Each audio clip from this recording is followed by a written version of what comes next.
барамыз, уақытқа бағынып бірақ барамыз.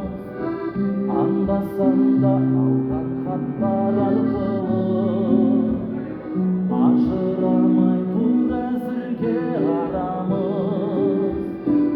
Ол емші уақытқа соқпар ма, саябырлап келе жатыр хаттарда. Хат жазып тұр жаураған жүрек шылынсын, әр сөзімнен шашыраған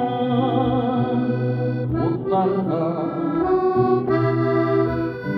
Хат жазып тұр басқа ойдың жатсаны, қайталап оқып қалайын бір шаттаны.